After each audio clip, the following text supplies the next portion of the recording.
8th of July, 1754. 1.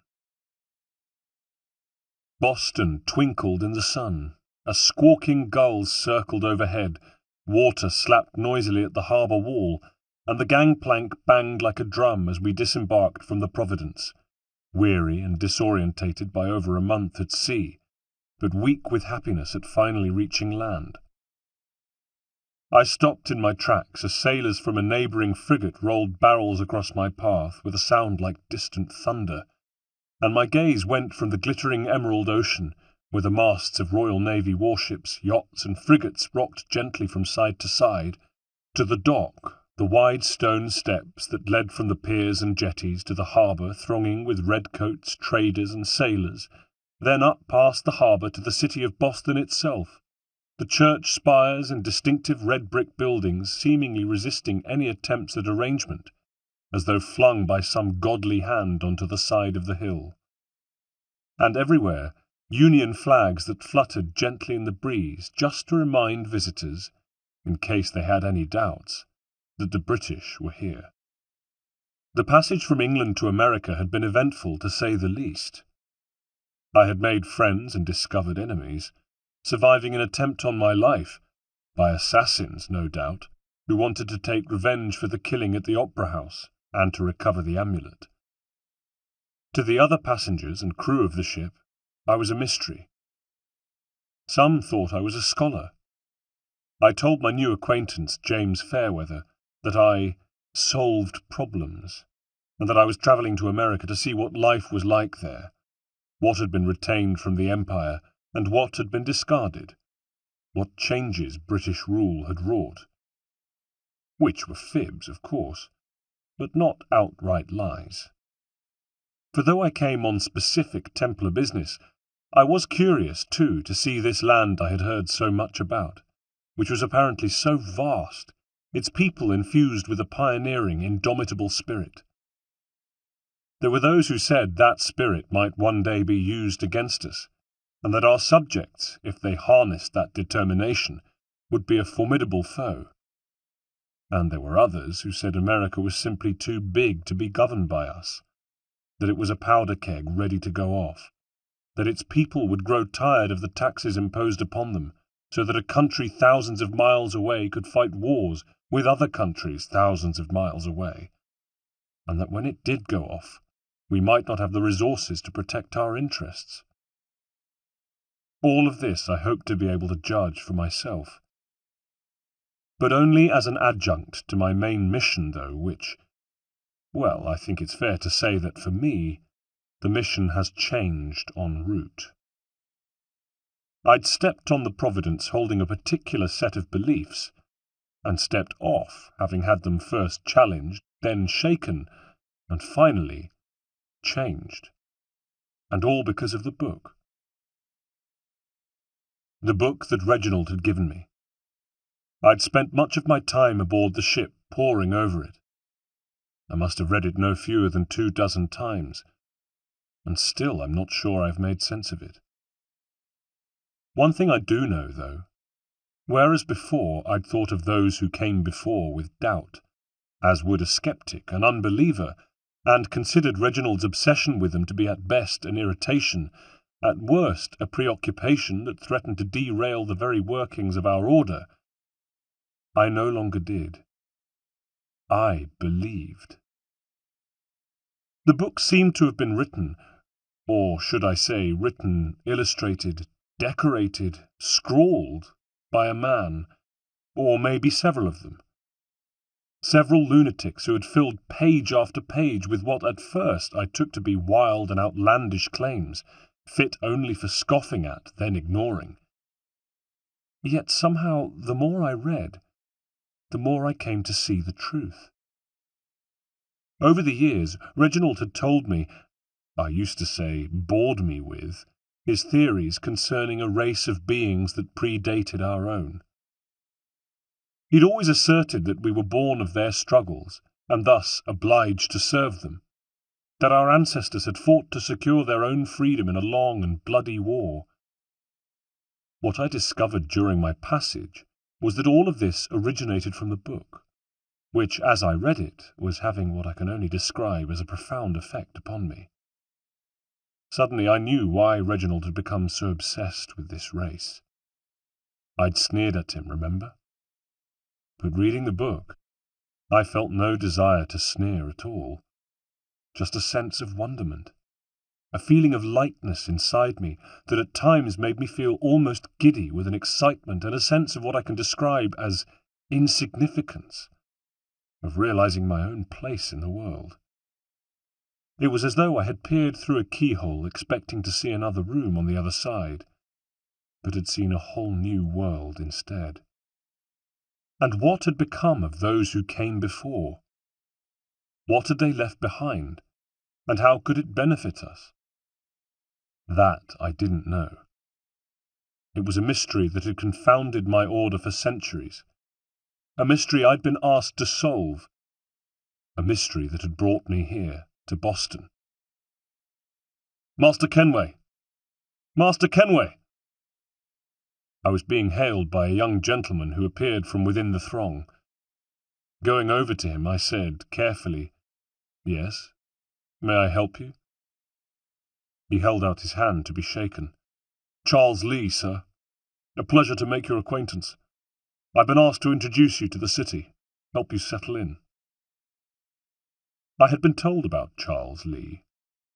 He was not with the order, but was keen to join us, and according to Reginald would want to ingratiate himself with me in the hope of securing my sponsorship.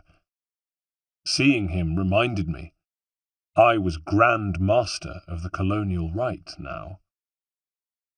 Charles had long dark hair, thick sideburns, and a prominent hawk-like nose, and even though I liked him straight away, I noticed that while he smiled when he spoke to me, he reserved a look of disdain for everybody else on the harbour. He indicated for me to leave my bags, and we began to thread our way through the crowds of the long pier, past dazed-looking passengers and crews still getting their bearings on dry land, through dock workers, traders and redcoats, excited children and dogs scuttling underfoot. I tipped my hat to a pair of giggling women, then said to him, "Do you like it here, Charles?" "There's a certain charm to Boston, I suppose," he called back over his shoulder. "To all of the colonies, really. Granted, their cities have none of London's sophistication or splendour, but the people are earnest and hard-working. They have a certain pioneer spirit that I find compelling." I looked around. It's quite something, really, watching a place that's finally found its feet. Feet awash in the blood of others, I'm afraid. Ah, that's a story old as time itself, and one that's not likely to change. We're cruel and desperate creatures, set in our conquering ways. The Saxons and the Franks, the Ottomans and Safavids. I could go on for hours. The whole of human history is but a series of subjugations. "I pray one day we rise above it," replied Charles earnestly. "While you pray, I'll act. We'll see who finds success first, It was an expression, he said, with a wounded edge to his voice. "Aye, and a dangerous one. Words have power. Wield them wisely." We lapsed into silence. "Your commission is with Edward Braddock, is it not?" I said, as we passed a cart laden with fruit. "Aye, but he's yet to reach America, and I figured I might... well, at least until he arrives, I thought..." I stepped nimbly to the side to avoid a small girl in pigtails. "Out with it," I said. "Forgive me, sir. I had hoped that I might study under you. If I am to serve the order, I can imagine no better mentor than yourself." I felt a small surge of satisfaction. "Kind of you to say, but I think you overestimate me." "Impossible, sir." Not far away, a red-faced paperboy wearing a cap yelled out news of the battle at Fort Necessity. "French forces declare victory following Washington's retreat," he bawled. In response, the Duke of Newcastle pledges more troops to counter the foreign menace. The foreign menace, I thought. The French, in other words. This conflict they were calling the French and Indian War was set to escalate, if the rumours were to be believed. There was not an Englishman alive who didn't detest the French, but I knew one Englishman in particular who hated them with a vein-bulging passion, and that was Edward Braddock.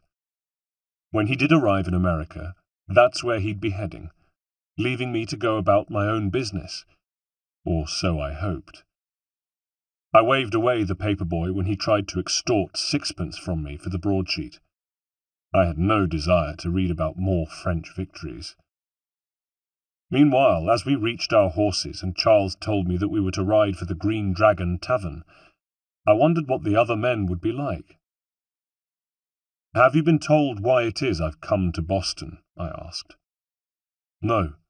Master Birch said I should know only as much as you saw fit to share. He sent me a list of names and bade me ensure you could find them." "And have you had any luck with that?" "Aye. William Johnson waits for us at the Green Dragon." "How well do you know him?" "Not well. But he saw the order's mark and did not hesitate to come." "Prove yourself loyal to our cause, and you may yet know our plans as well," I said. He beamed. "I should like nothing more, sir."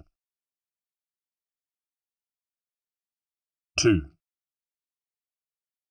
The Green Dragon was a large brick building with a sloping pitch roof, and a sign over the front door that bore the eponymous dragon.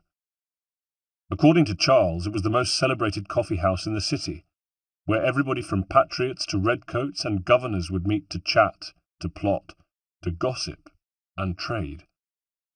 Anything that happened in Boston, the chances were it originated here, on Union Street.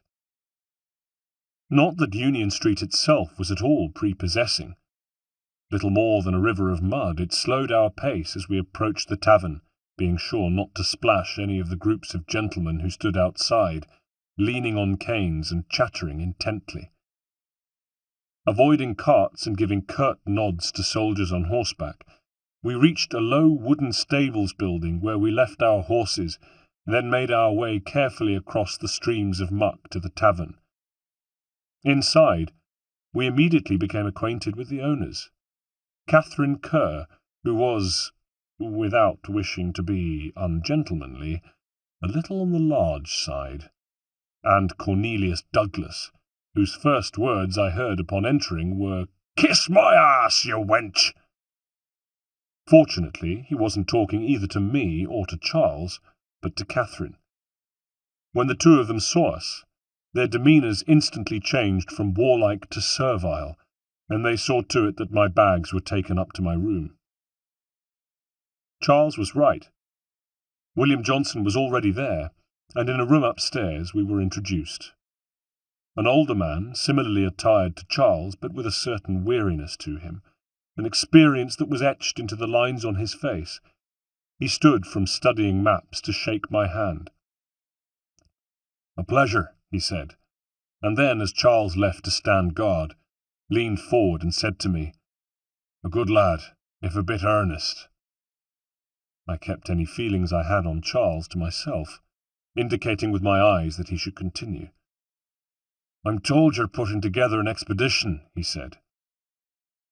"We believe there is a precursor site in the region," I said, choosing my words carefully, then adding, "I require your knowledge of the land and its people to find it."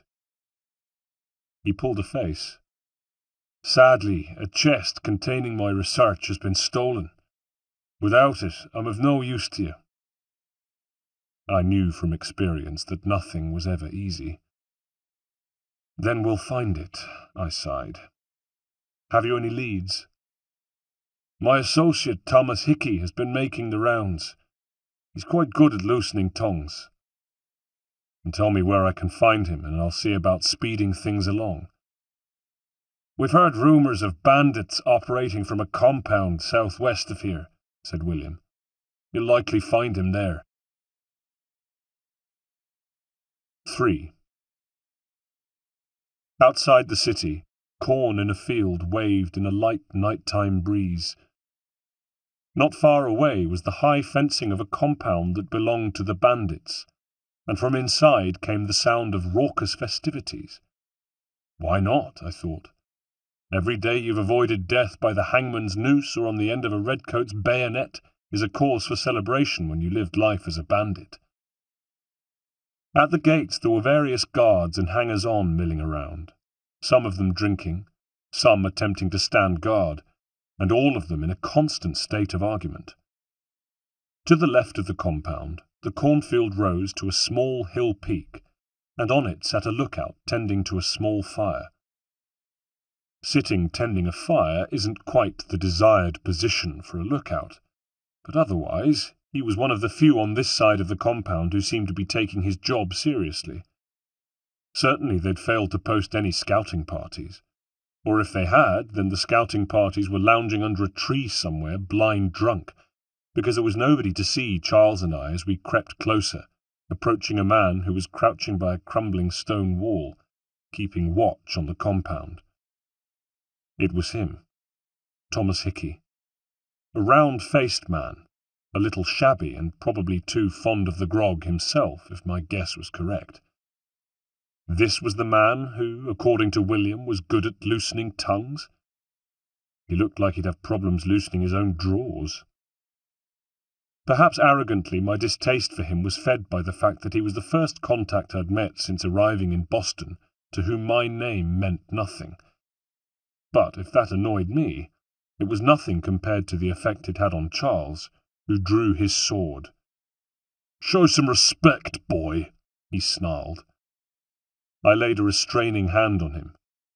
"Peace, Charles," I said, then addressed Thomas. "William Johnson sent us in the hopes we might expedite your search." "Don't need no expediting," drawled Thomas.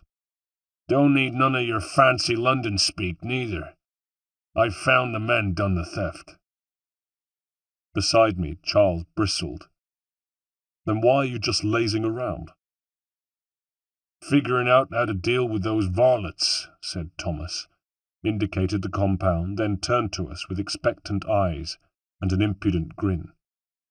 I sighed. Time to go to work. "Right. I'll kill the lookout and take a position behind the guards. You two approach from the front. When I open fire on a group, you charge in. We'll have the element of surprise on our side. Half will fall before they've even realized what's happening." I took my musket, left my two comrades and crept to the edge of the cornfield, where I crouched and took aim at the lookout.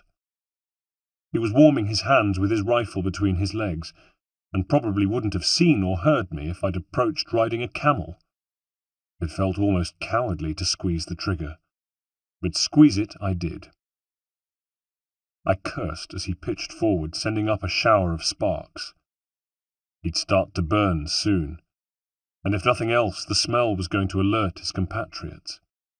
Hurrying now, I returned to Charles and Thomas, who drew closer to the bandit compound, while I took up position not far away, pushed my rifle butt into my shoulder, and squinted along the sights at one of the bandits, who stood, though swayed might have been more accurate, just outside the gates.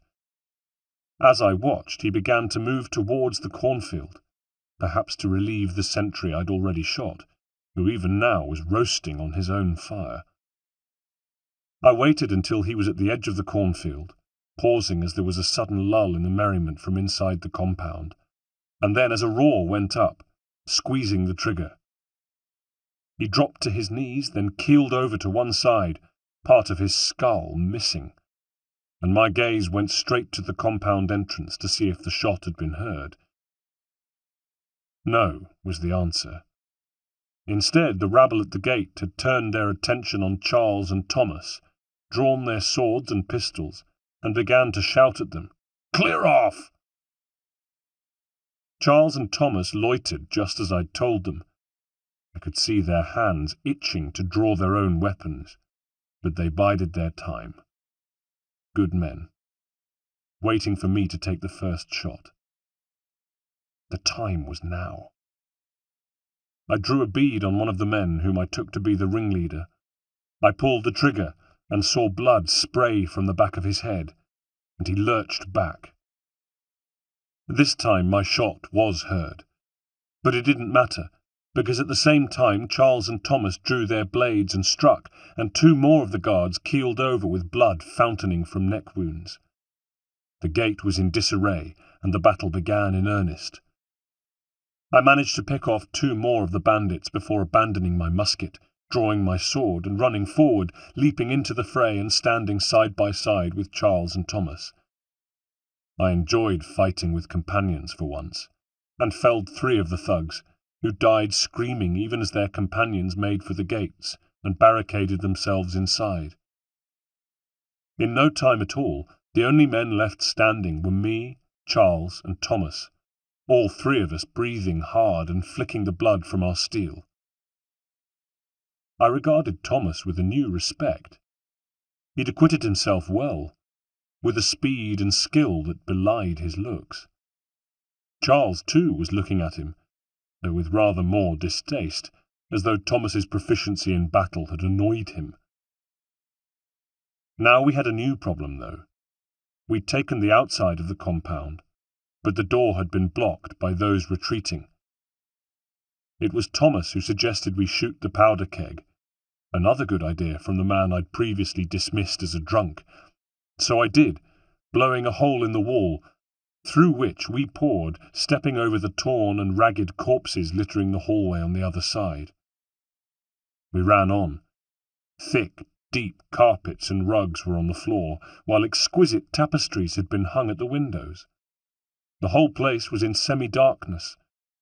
There was screaming, male and female, and running feet as we made our way through quickly, me with a sword in one hand and a pistol in the other, using both, slaying any man in my way.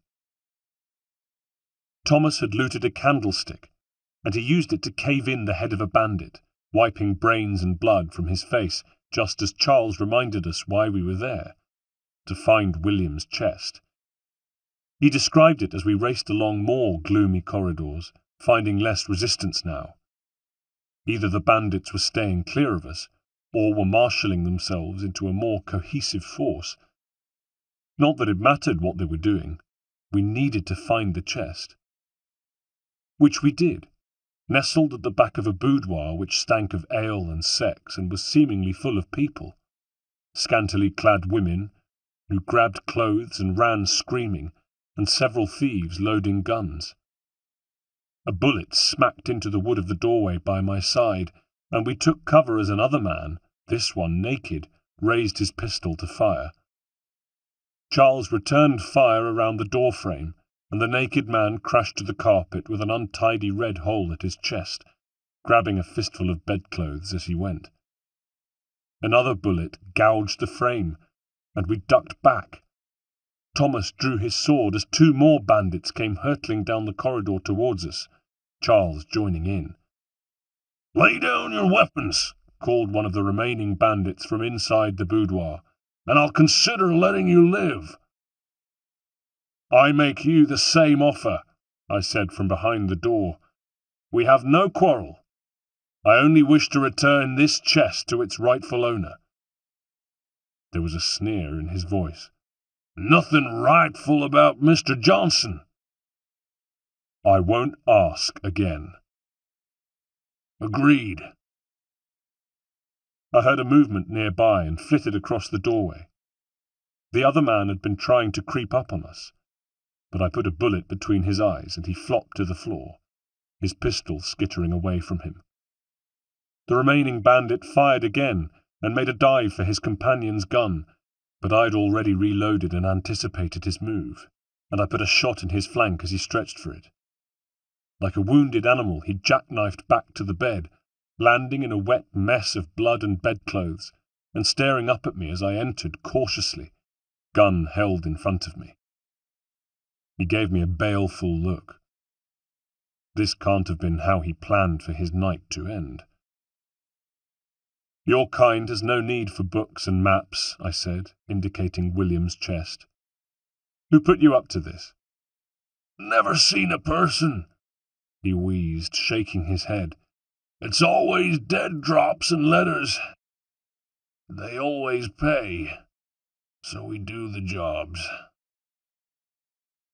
Everywhere I went, I met men like the bandit who would do anything, it seemed. Anything for a bit of coin.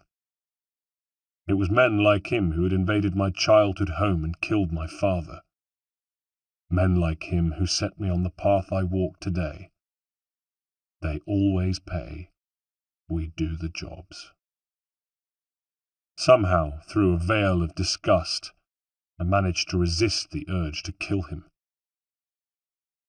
Well, those days are done. Tell your masters I said as much. He raised himself slightly, perhaps realizing I planned to let him live. "Who do I say you are?" "You don't. They'll know," I said, and let him go. Thomas began grabbing more loot while Charles and I took the chest, and we made our way out of the compound. Retreating was easier, most of the bandits having decided that discretion was the better part of valor and staying out of our way, and we made it outside to our horses and galloped away. 4. At the Green Dragon, William Johnson was once again poring over his maps.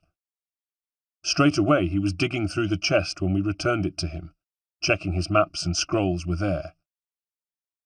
"My thanks, Master Kenway," he said, sitting back at his table, satisfied that everything was in order. "Now tell me what it is you need." Around my neck was the amulet. I'd found myself taking it off and admiring it. Was it my imagination, or did it seem to glow? It hadn't. Not on the night I took it from Miko at the Opera House. The first time I had seen it glow was when Reginald held it up at Fleet and Bride. Now, though, it seemed to do in my hand what it had done in his, as though it were powered, how ridiculous it seemed, by belief.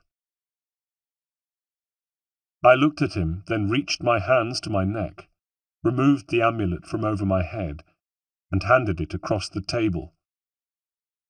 He held my gaze as he took it, sensing its importance, then squinted at it, studying it carefully as I said, "The images on this amulet, are they familiar to you? Perhaps one of the tribes has shown you something similar." "It appears Kanyent Kahaka in origin," said William. "The Mohawk." My pulse quickened. "Can you trace it to a specific location?" I said. "I need to know where it came from." "With my research returned, perhaps. Let me see what I can do." I nodded my thanks. "First, though, I'd like to know a little more about you, William. Tell me about yourself." "What's to tell? I was born in Ireland to Catholic parents, which I learned early in life severely limited my opportunities. So I converted to Protestantism and journeyed here at the behest of my uncle. But I fear my Uncle Peter was not the sharpest of tools. He sought to open trade with the Mohawk, but chose to build his settlement away from the trade routes instead of on them. I tried to reason with the man, but—" he sighed. "As I said, not the sharpest.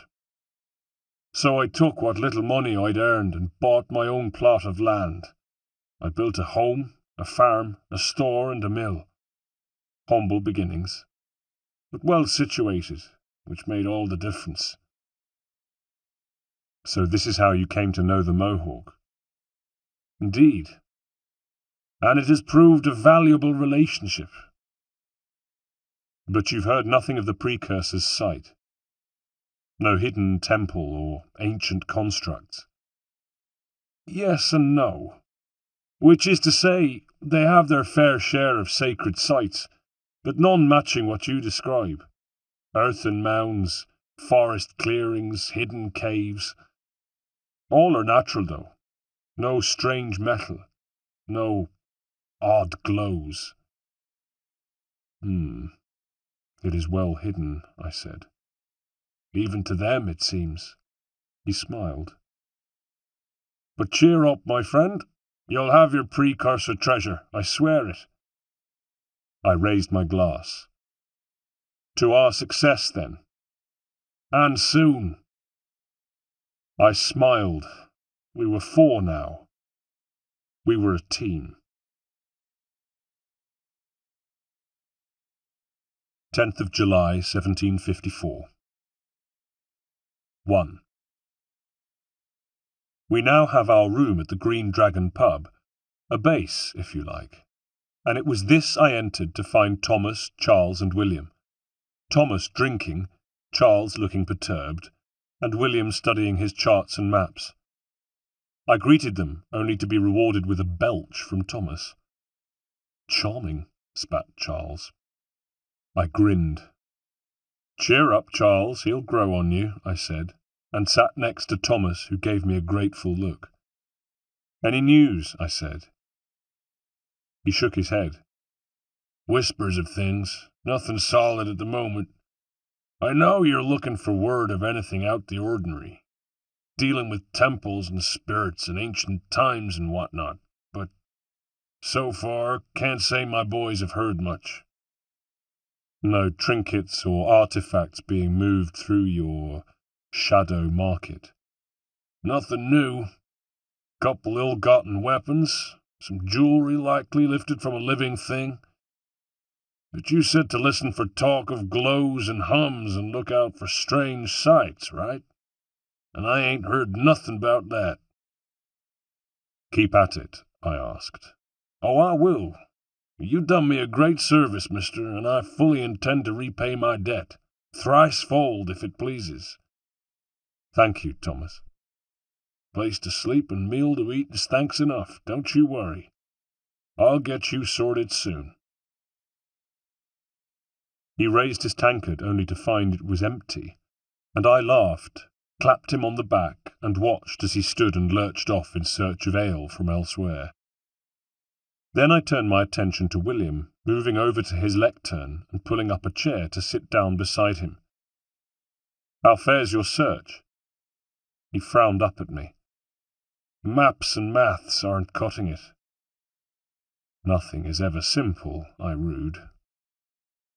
What of your local contacts? I asked him, taking a seat opposite. Thomas had bustled back in with the tankard of foaming ale in his fist, and a red mark on his face from where he'd been very recently slapped, just in time to hear William say, We'll need to earn their trust before they'll share what they know. I have an idea on how we might be effecting that, slurred Thomas, and we turned to look at him with varying degrees of interest. Charles, in the way he usually regarded Thomas, with a look as though he'd just trodden in dog mess, William with bemusement, and me with a genuine interest.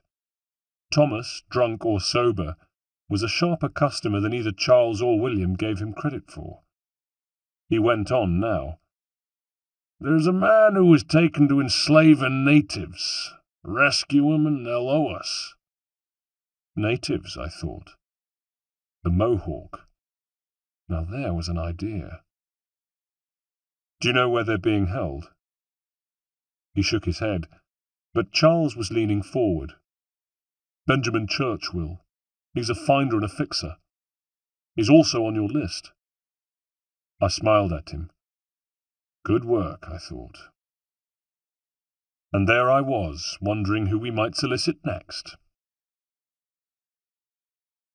2. Benjamin Church was a doctor, and we found his house easily enough. When there was no answer at his door, Charles wasted no time kicking it down, and we hurried in, only to find that the place had been ransacked. Not only had furniture been upturned and documents spread all over the floor, disrupted during a messy search, but there were also traces of blood on the floor. We looked at one another. It seems we're not the only ones looking for Mr. Church, I said, with my sword drawn. Damn it! Exploded Charles. He could be anywhere. What do we do?"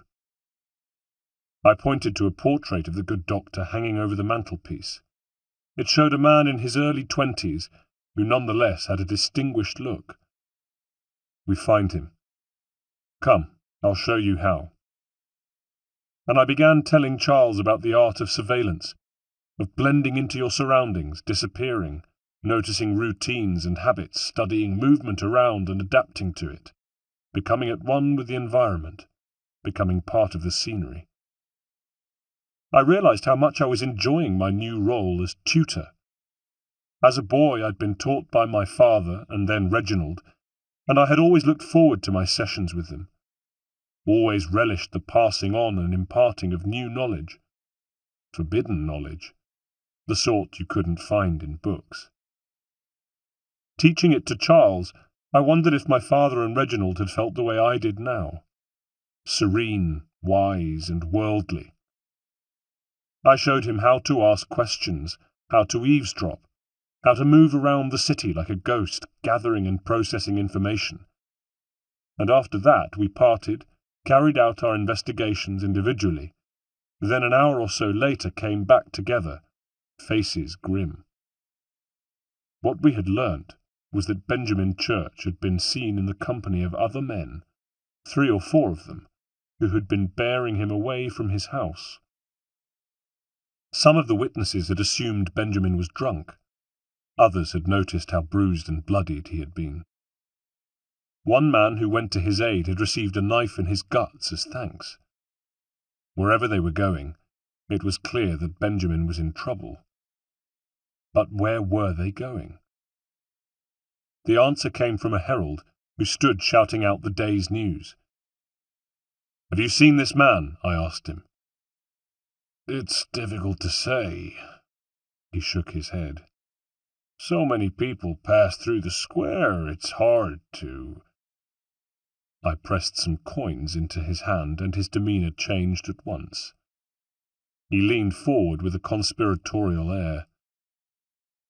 "He was being taken to the waterfront warehouses just east of here." "Thank you kindly for your help," I told him.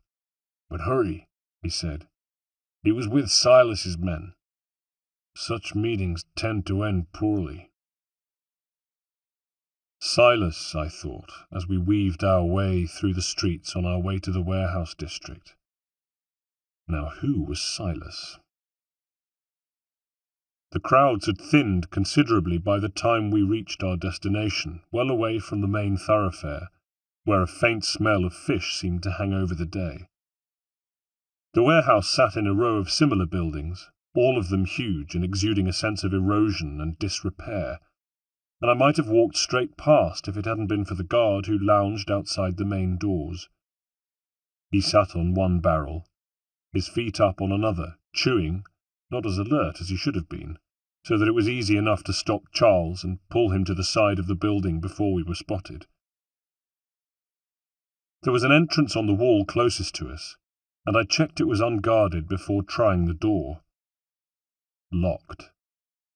From inside we heard the sounds of a struggle, then an agonized scream. I'm not a gambling man, but I would have bet on the owner of that agonized scream. Benjamin Church. Charles and I looked at each other. We had to get in there, and fast.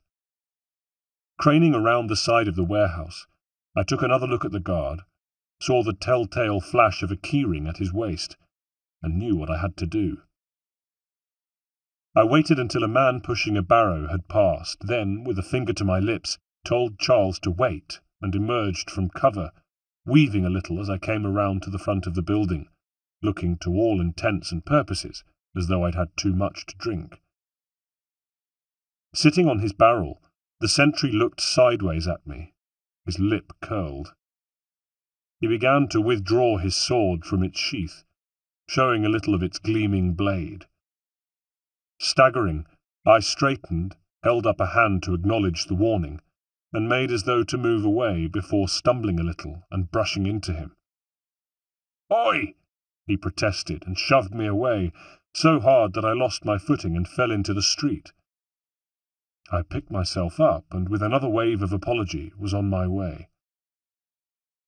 What he didn't know was that I left in possession of the keyring, which I had lifted from his waist. Back at the side of the warehouse we tried a couple of the keys before, to our great relief, finding one that opened the door. Wincing at every phantom creak and squeak, we eased it open, then crept through into the dark and damp-smelling warehouse. Inside, we crouched by the door, slowly adjusting to our new surroundings. A vast space, most of it in darkness. Black, echoing hollows seemed to stretch back into infinity, the only light coming from 3 braziers which had been set out in the middle of the room.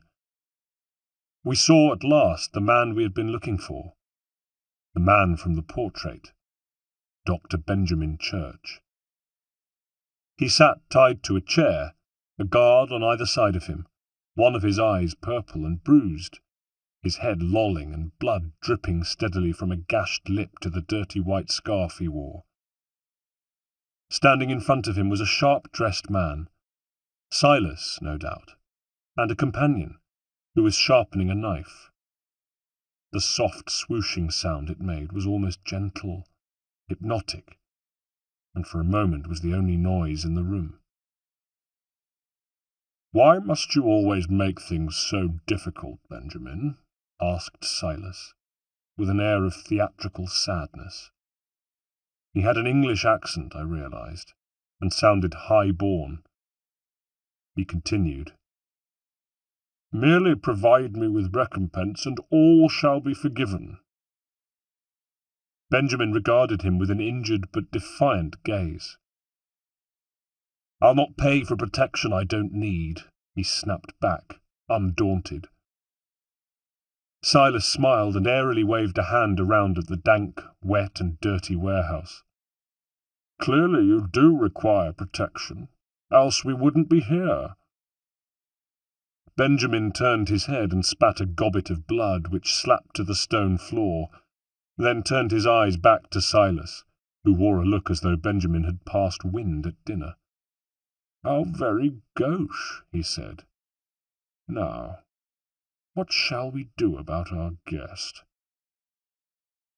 The man sharpening the knives looked up. This was his cue. "Maybe I'd take his hands," he rasped, "put an end to his surgerin'. Maybe I'd take his tongue, put an end to his waggling. Or maybe I'd take his cock, put an end to his fucking us."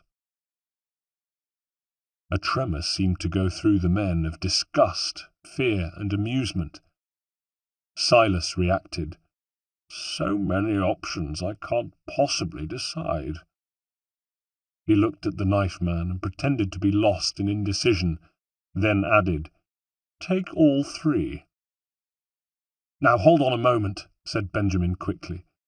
"Perhaps I was hasty in refusing you earlier." "I'm so very sorry, Benjamin, but that door has closed," said Silas sadly. "Be reasonable," started Benjamin, a pleading note in his voice.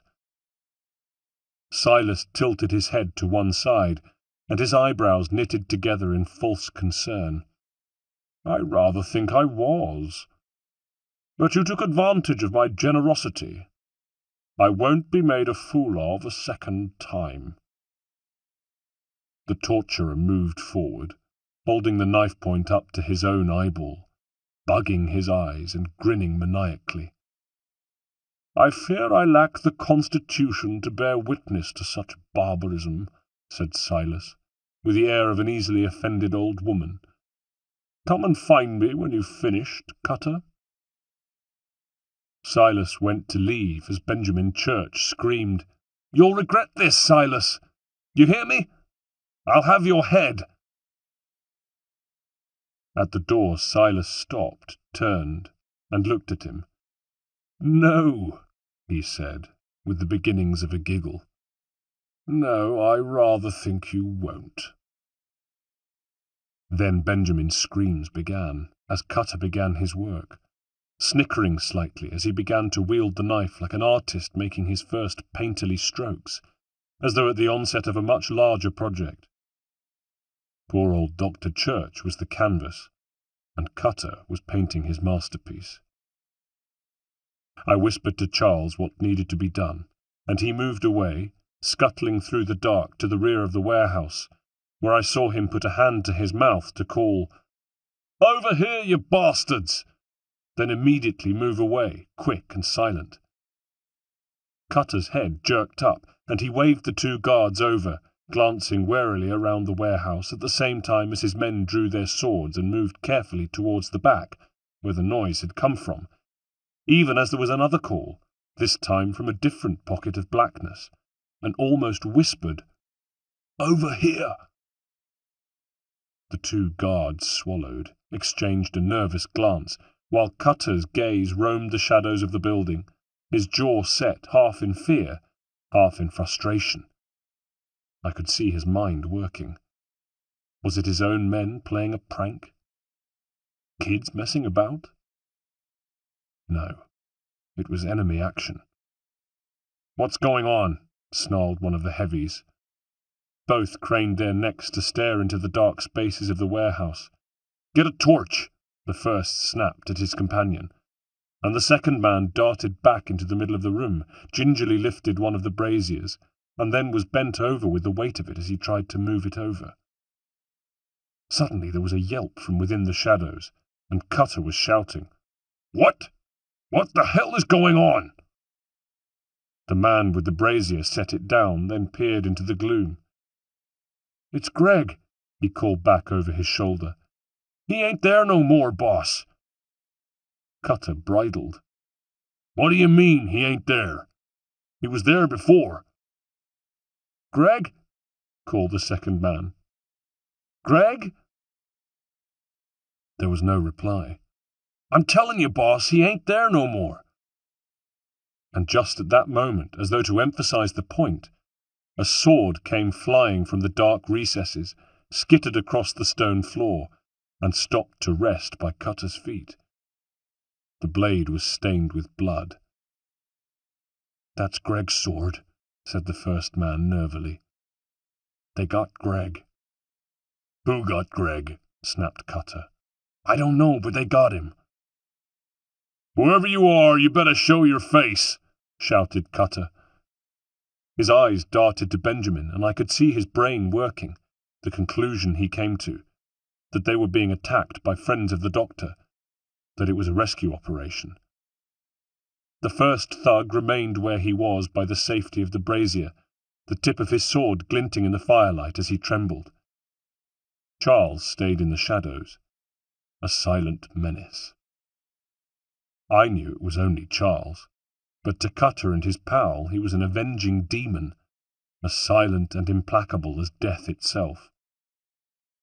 "You better get out here before I finish your buddy," rasped Cutter. He moved closer to Benjamin, about to hold the blade to his throat, and, his back to me, I saw my chance, and crept out of my hiding place, stealthily moving towards him. At the same time, his pal turned, saw me, yelped, "Boss, behind you!" and Cutter wheeled. I leapt and at the same time engaged the hidden blade. Cutter panicked, and I saw his knife hand tauten, about to finish Benjamin. At full stretch I managed to knock his hand away and send him flying back, but I too was off balance, and he had the chance to draw his sword and meet me one-on-one, sword in one hand, torture knife in the other. Over his shoulder I saw that Charles hadn't wasted his opportunity, had come flying out at the guard, and there was the chime of steel as their blades met. In seconds Cutter and I were fighting too, but it swiftly became clear he was out of his depth. Good with a knife he may have been, but he wasn't used to opponents who fought back. He was a torture master, not a warrior. And while his hands moved quickly and his blades flicked across my vision, all he showed me were tricks, sleight of hand, moves that might terrify a man tied to a chair, but not me. What I saw was a sadist, a frightened sadist. And if there's one thing more loathsome and pathetic than a sadist, it's a frightened one. He had no anticipation, no footwork or defensive skills. Behind him the fight was over. The second thug dropped to his knees with a groan, and Charles planted a foot to his chest and withdrew his sword, letting him fall to the stone. Cutter saw it too, and I let him watch. Stood back and allowed him to see his companion, the last of his protection, die. There was a thumping on the door.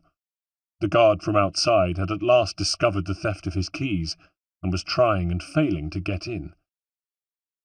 Cutter's eyes swiveled in that direction, looking for salvation, finding none.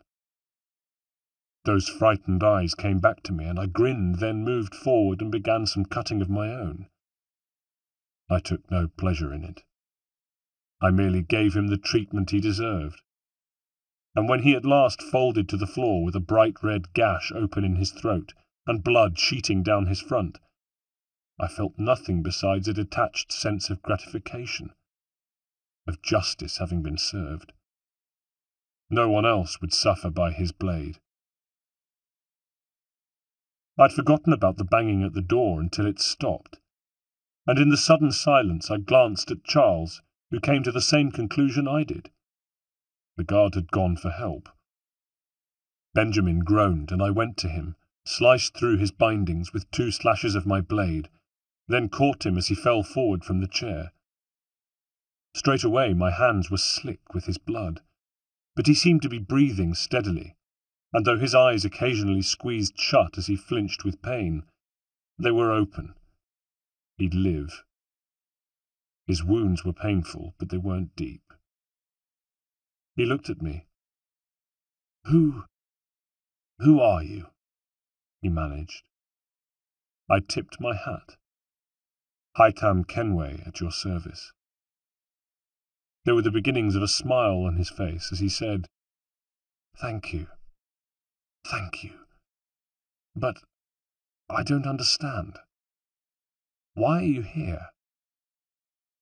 "You are a Templar Knight, are you not?" I said to him. He nodded.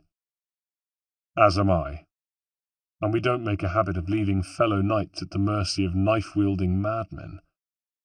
That, and the fact I need your help." "You have it," he said. "Just tell me what you need." I helped him to his feet and waved Charles over. Together we helped him to the side door of the warehouse and let ourselves out, savouring the cool, fresh air after the dank smell of blood and death inside. And as we began to make our way back to Union Street and the sanctuary of the Green Dragon, I told Dr. Benjamin Church about the list. 13th of July, 1754. 1.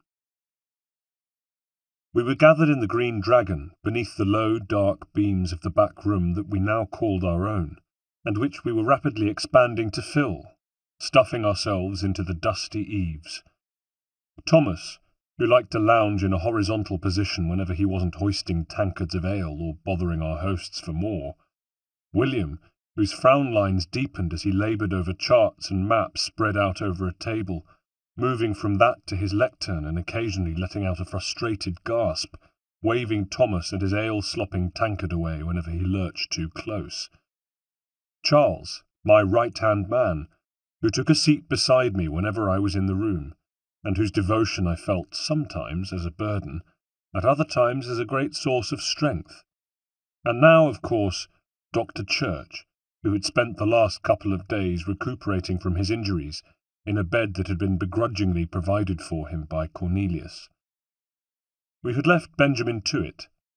He had dressed his own wounds, and when he at last rose, he assured us that none of the injuries to his face were likely to be permanent. I had spoken to him 2 days before, when I interrupted him in the process of dressing the worst of his wounds, certainly the most painful-looking, a flap of skin that Cutter had removed.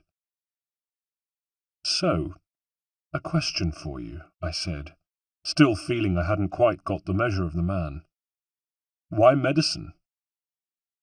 He smiled grimly. I'm supposed to tell you I care for my fellow man, right? That I chose this path because it allows me to accomplish a greater good? Are these things not true? Perhaps. But that's not what guided me. No, for me it was a less abstract thing. I like money. There are other paths to fortune, I said. Aye. But what better ware to peddle than life? Nothing else is as precious, nor so desperately craved. And no price is too great for the man or woman who fears an abrupt and permanent end. I winced. Your words are cruel, Benjamin. But true as well. Confused, I asked, You took an oath to help people, did you not? I abide by the oath, which makes no mention of price. I merely require compensation, fair compensation, for my services. And if they lack the required funds, then there are others who will serve them. Does a baker grant free bread to a beggar? Does the tailor offer a dress to the woman who cannot afford to pay? No. Why should I? You said it yourself, I said. Nothing is more precious than life. Indeed. All the more reason one should ensure one has the means to preserve it. I looked at him askance. He was a young man, younger than me. I wondered, had I been like him once? 2. Later, my thoughts returned to matters most pressing. Silas would want revenge for what had happened at the warehouse. We all knew that, and it was just a matter of time before he struck at us. We were in the Green Dragon, perhaps the most visible spot in the city, so he knew where we were when he wanted to launch his strike. In the meantime, I had enough experienced swordsmen to give him pause for thought, and I wasn't minded to run or go into hiding. William had told Benjamin what we were planning, to curry favour with the Mohawk by going up against the slaver, and Benjamin leaned forward now. Johnson has told me what you intend, he said. As it happens, the man who held me is the same one you seek. His name is Silas Thatcher. Inwardly, I cursed myself for not having made the connection. Of course. Beside me, the penny had dropped with Charles, too. That fancy lad is a slaver, he said disbelievingly. Don't let his velvet tongue deceive you, said Benjamin, nodding. A crueler and more vicious creature I've never known. What can you tell me of his operation? I asked. He hosts at least 100 men, more than half of whom are redcoats. All of this for some slaves. At this, Benjamin laughed. Hardly. The man is a commander in the king's troop in charge of the Southgate fort.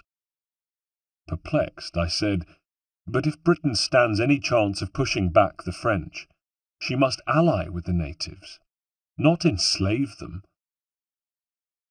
Silas is loyal only to his purse, said William from his lectern perch. That his actions harm the crown is irrelevant. So long as there are buyers for his product, he'll continue to procure it. All the more reason to stop him, then, I said grimly. My days are spent in Congress with the locals, attempting to convince them that we're the ones they should trust, added William. That the French are merely using them as tools, to be abandoned once they've won. Your words must lose their strength when held against the reality of Silas's actions, I sighed. I've tried to explain that he does not represent us, he said with a rueful look. But he wears the red coat. He commands a fort. I must appear to them either a liar or a fool. Likely both. Take heart, brother, I assured him. When we deliver them his head, they will know your words were true. Firstly, we need to find a way inside the fort. Let me think on it. In the meantime, I'll attend to our final recruit. At this, Charles perked up. "John Pitcairn's our man. I'll take you to him." 3. We found ourselves at a military encampment outside the city, where redcoats diligently checked those entering and leaving. These were Braddock's men, and I wondered if I'd recognize any from my campaigns all those years ago. I doubted it. His regime was too brutal, his men mercenaries, ex-convicts, men on the run who never stayed in one place for long. One stepped forward now, looking unshaven and shabby despite his redcoat uniform. "State your business," he said, as his eyes ranged over us, not much liking what he saw. I was about to answer when Charles stepped forward, indicated me, and said to the guard, "New recruit." The sentry stood to one side. "More kindling for the pyre, eh?" he smirked. "Go on, then." We moved through the gates into the camp. "How did you manage that?" I said to Charles. "Did you forget, sir? My commission is with General Braddock, when I'm not attending to you, of course." A cart on its way out of the camp trundled past, led by a man in a wide-brimmed hat, and we stepped aside for a group of washerwomen who crossed our path. Tents were dotted around the site, over which hung a low blanket of smoke from fires around the campsite, tended to by men and children, camp followers whose job it was to brew coffee and make food for their imperial masters. Washing hung on lines stretched from canopies at the front of the tents. Civilians loaded crates of supplies onto wooden carts, watched over by officers on horseback. We saw a knot of troops struggling with a cannon stuck in the mud, and more men stacking crates, while in the main square was a troop of 20 or 30 redcoats, being put through its paces by an officer screaming barely intelligibly. Looking around, it struck me that the camp was unmistakably the work of the Braddock I knew. Busy and ordered, a hive of industry, a crucible of discipline. Any visitor would have thought it a credit to the British Army, and to its commander. But if you looked harder, or if you knew Braddock of old as I did, you could sense the resentment that pervaded the place.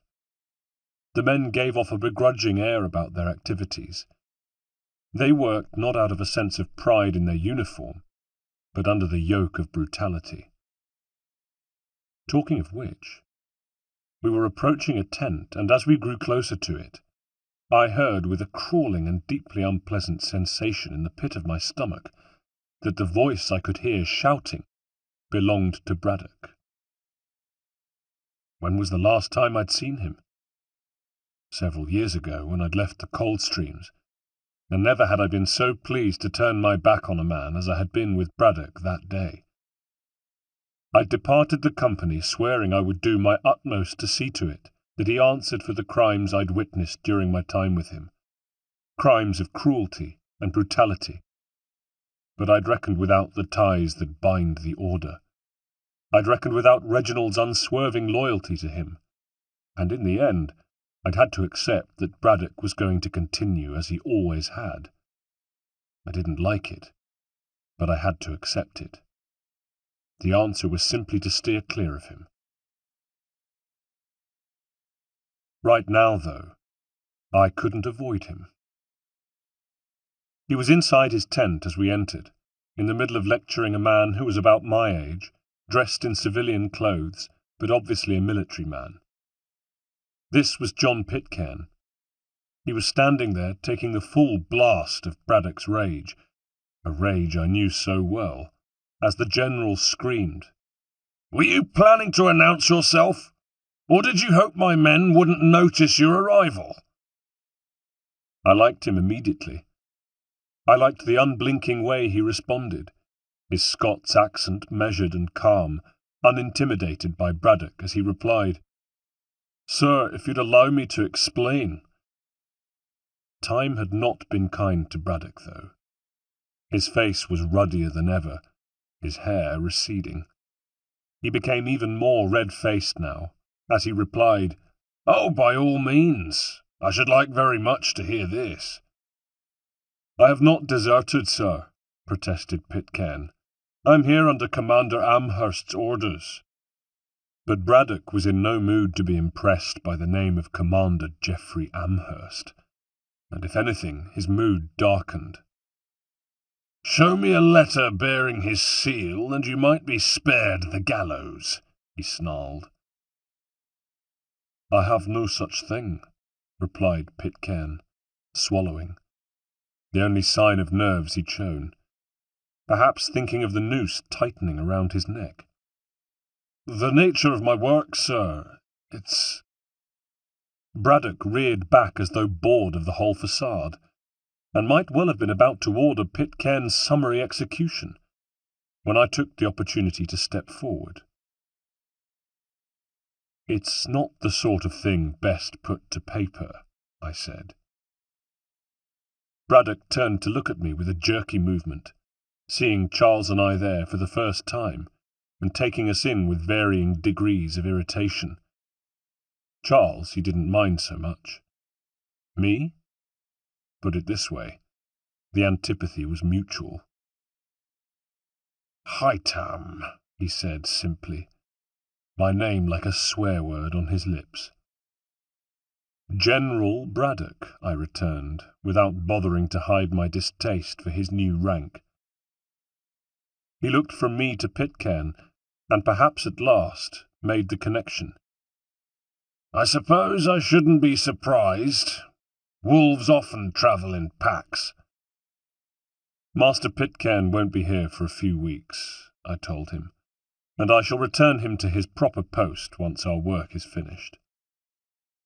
Braddock shook his head. I did my best to hide my smile, and succeeded mainly in keeping my glee internal. He was furious, not only that his authority had been undermined, but, worse, that it had been undermined by me. "The devil's work, no doubt," he said. "It's bad enough my superiors have insisted I grant you use of Charles, but they said nothing about this traitor. You will not have him." I sighed. "Edward," I began. But Braddock was signalling to his men. "We're done here. See these gentlemen out," he said. 4.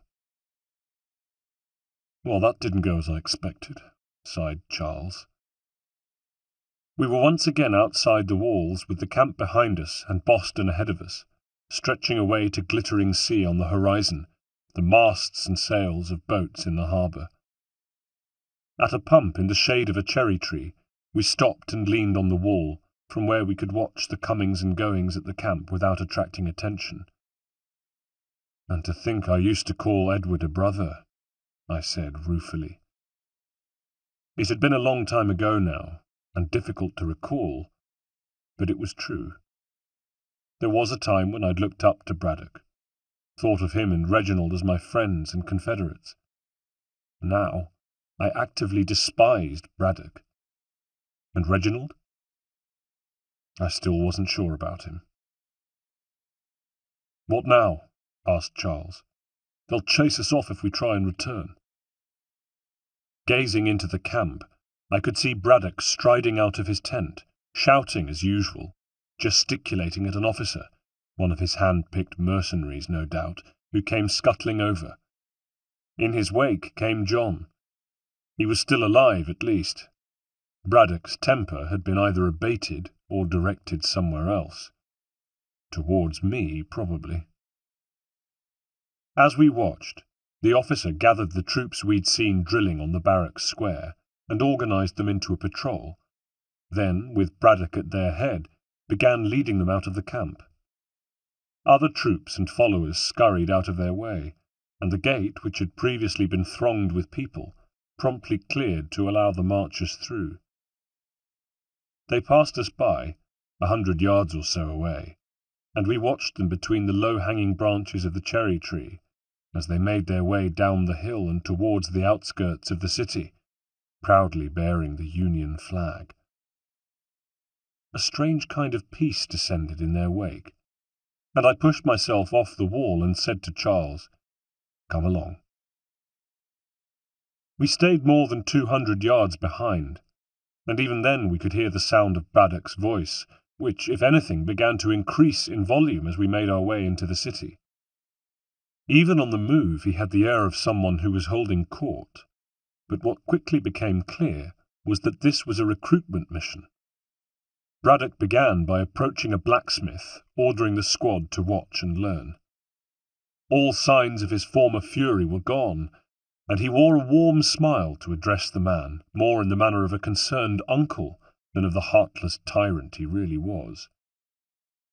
"You seem in low spirits, my friend," he said, heartily. "What's wrong?"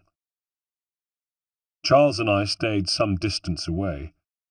Charles, in particular, kept his head low and remained out of sight, from fear of being recognized. I strained my ears to hear the blacksmith's reply. "Business has been poor as of late," he said. "I've lost my stall and wares both."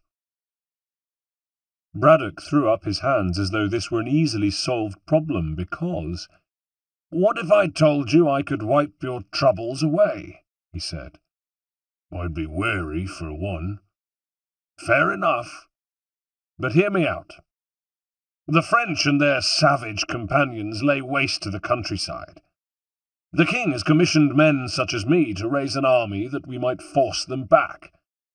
Join my expedition and you will be richly compensated.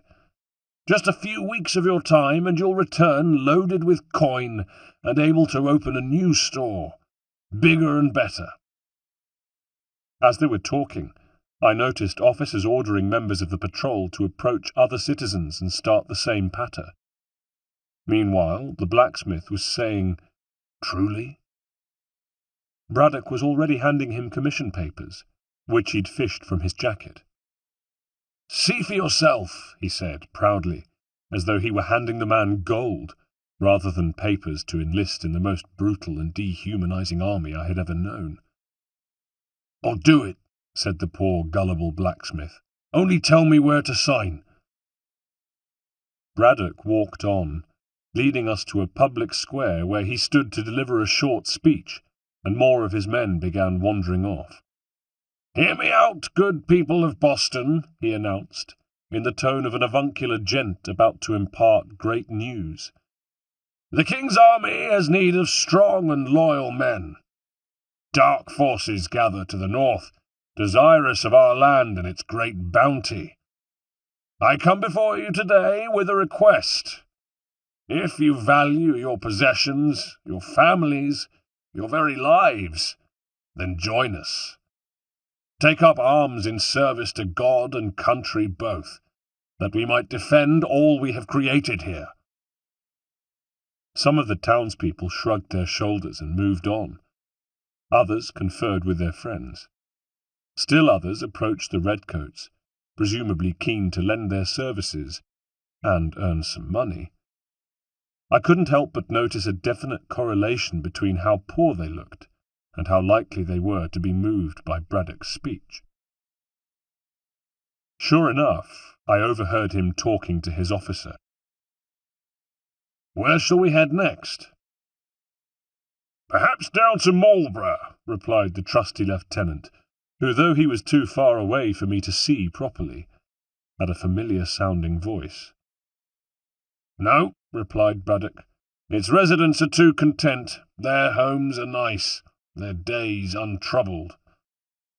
"What of Lynn or Ship Street?" "Yes, those fresh arrived are often soon in dire straits. They're more likely to seize upon an opportunity to fatten their purses and feed their young." Not far away stood John Pitcairn. I wanted to get closer to him. Looking at the surrounding redcoats, I realized that what I needed was a uniform.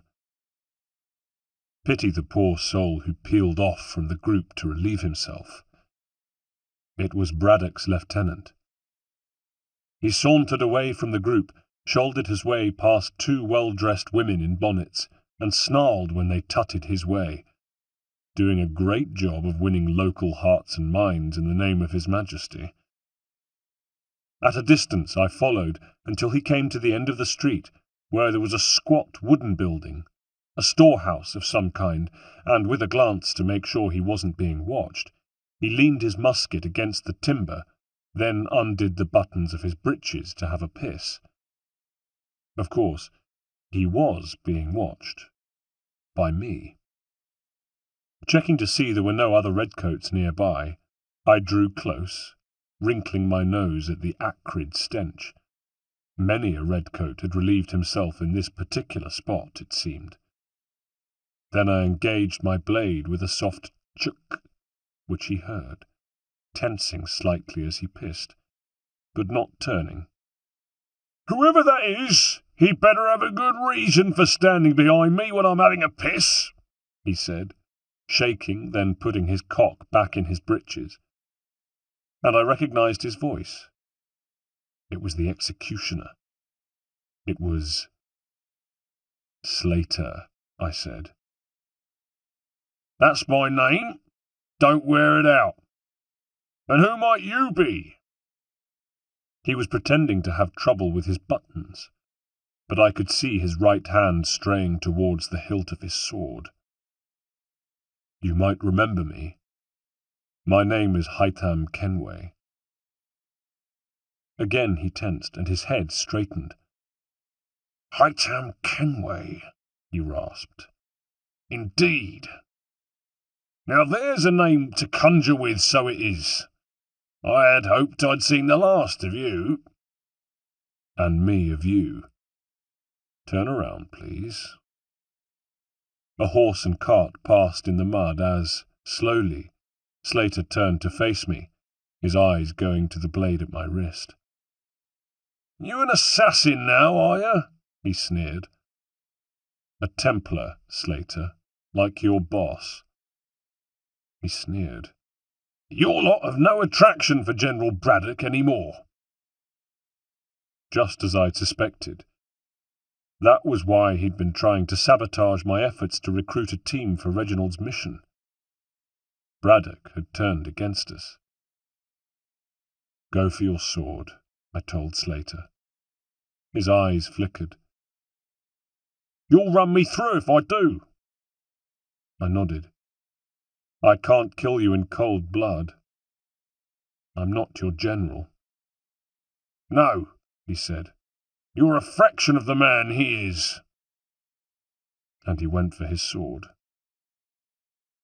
A second later, the man who had once tried to hang me, whom I had watched help slaughter a whole family at the siege of Bergen-op-Zoom, lay dead at my feet, and I looked down at his still twitching corpse, thinking only that I needed to take his uniform before he bled all over it. I took it, and rejoined Charles, who looked at me with raised eyebrows. "Well, you certainly look the part," he said. I gave him an ironic smile. "Now to make Pitcairn aware of our plans. When I give you the signal, you're to cause a fracas. We'll use the distraction to slip away." Meanwhile, Braddock was issuing orders. "All right, men, we move," he said, and I used the opportunity to slip into the ranks of the patrol, keeping my head down. Braddock, I knew, would be concentrating on the recruitment and not on his men. Equally, I trusted that the men of the patrol would be so terrified of incurring his wrath that they would also be too concerned with enlisting new men to notice a new face in their ranks.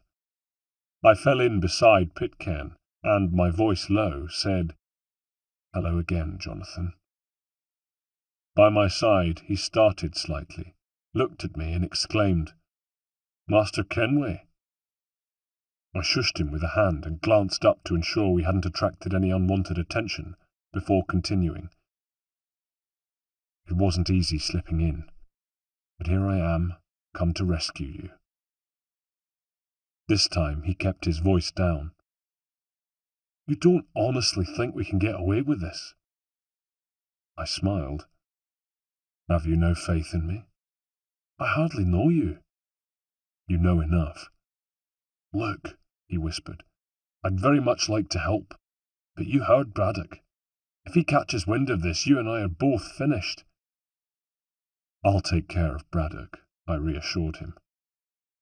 He looked at me. "How?" he asked. I gave him a look to say I knew exactly what I was doing, put my fingers in my mouth, and whistled loudly. It was the signal Charles had been waiting for, and he came rushing from between two buildings into the street. He'd taken his shirt off, and was using it to obscure his face. The rest of his clothes were in disarray too. He'd used mud on himself so that he looked nothing like the army officer he truly was. He looked, in fact, like a madman, and promptly behaved like one, standing in front of the patrol, which came to a disorganized halt, too surprised or bemused even to raise weapons, as Charles began to shout, "Oi! You're thieves and scoundrels, one and all! You swear the Empire will reward and honour us, but in the end you deliver only death. And for what? Rocks and ice, trees and streams, a few dead Frenchmen? Well, we don't want it, don't need it. So take your false promises, your dangled purses, your uniforms and guns.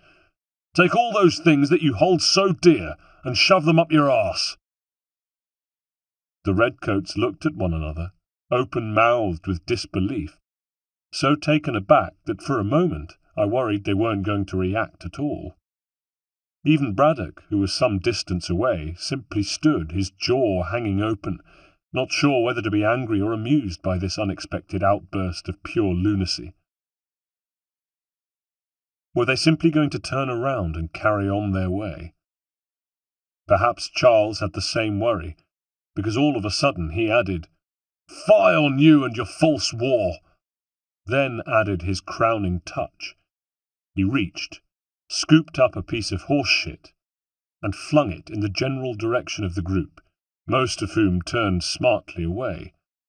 The lucky ones, that was. General Edward Braddock not included. He stood with horse shit on his uniform, no longer undecided about whether to be amused or angry. Now he was just angry, and his roar seemed to shake the leaves in the trees. "After him!" Some of the men peeled away from the group and went to grab Charles, who had already turned and was now running past a general store, then left from the street between the store and a tavern. This was our chance. But instead of seizing it, John merely said, "Damn it." "What's wrong?" I said. "Now's our chance to escape." "I'm afraid not. Your man just led them into a dead end. We need to rescue him." Inwardly I groaned. So it was a rescue mission, just not of the man I had intended to rescue. And I too went running towards the passageway, only I had no intention of satisfying our noble general's honour. I simply had to keep Charles from harm. I was too late. By the time I got there he was already under arrest, and I stood back, cursing silently as he was dragged back into the main thoroughfare and brought to stand before a seething General Braddock, who was already reaching for his sword when I decided things had gone too far. "Unhand him, Edward." He turned to me. If it was possible for his face to darken more than it already had, then it did. Around us, breathless redcoats gave each other confused looks, while Charles, held by a redcoat on either side and still shirtless, shot me a grateful look. "You again," spat Braddock, furious. "Did you think I wouldn't return?" I replied equably. "I'm more surprised about how easily you are unmasked," he gloated. "Going soft, it seems." I had no wish to trade insults with him. "Let us go, and John Pitcairn with us," I said. "I will not have my authority challenged," said Braddock. "Nor I." His eyes blazed. Had we really lost him? For a moment I pictured myself sitting down with him, showing him the book and watching the transformation come over him, just as it had with me. Could he feel that same sense of suddenly knowing that I had? Could he return to us? Put them all in chains, he snapped. No, I decided he couldn't. And again I wished for Reginald's presence, because he would have nipped this argument in the bud. He would have prevented what happened next. Which is that I decided I could take them, and I made my move. In a trice my blade was out, and the nearest redcoat died with a look of surprise on his face as I ran him through. Out of the corner of my eye I saw Braddock dart to the side, draw his own sword, and yell at another man, who reached for his pistol, already primed. John reached him before I did, his sword flashing down and chopping at the man's wrist, not quite severing the hand, but slicing through the bone so that for a moment his hand flapped at the end of his arm, and the pistol fell harmlessly to the ground. Another trooper came at me from my left, and we exchanged blows. 1, 2, 3. I pushed forward until his back was against the wall, and my final thrust was between the straps across his tunic, into his heart. I wheeled and met a third man, deflected his blow, and swept my blade across his midriff, sending him to the dirt. With the back of my hand I wiped blood from my face in time to see John run another man through, and Charles, who had snatched a sword from one of his captors, finished the other with a few confident strokes. Then the fight was over, and I faced the last man standing. And the last man standing was General Braddock. It would have been so easy to have ended this here. His eyes told me that he knew. He knew that I had it in my heart to kill him. Perhaps, for the first time, he realized that any ties that had once bound us, those of the Templar or mutual respect for Reginald, no longer existed. I let the moment hang, then dropped my sword. I stay my hand today because you were once my brother, I told him, and a better man than this. But should we cross paths again, all debts will be forgotten. I turned to John. You're free now, John. The three of us, me, John, and Charles, began to walk away. Traitor! Called Braddock. Go on then, join them on their fool's errand, and when you find yourself lying broken and dying at the bottom of some dark pit, I pray my words today are the last that you remember. And with that he strode off, stepping over the corpses of his men, and shouldering his way past bystanders. You were never too far from a redcoat patrol on Boston streets, and with Braddock able to call on reinforcements, we decided to make ourselves scarce. As he left, I cast my eye over the bodies of the felled redcoats lying in the mud and reflected that as recruitment drives go, it had not been the most successful afternoon. No wonder townsfolk gave us a wide berth as we hurried back along the streets towards the Green Dragon. We were mud-splattered and blood-stained, and Charles was struggling back into his clothes. John, meanwhile, was curious to know about my animosity towards Braddock, and I told him about the slaughter at the skiff, finishing by saying, things were never the same after that. We campaigned together a few more times, but each outing was more disturbing than the last.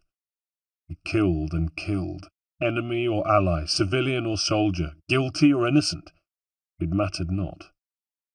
If he perceived someone to be an obstacle, they died. He maintained that violence was a more efficient solution. It became his mantra, and it broke my heart. We should stop him, said John, glancing behind, as though we might try at once.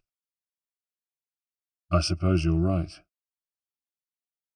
But I maintain a foolish hope that he might yet be saved, and brought back round to reason. I know. It's a silly thing to believe that one so drenched in death might suddenly change. Or was it so silly, I wondered, as we walked? After all, hadn't I changed?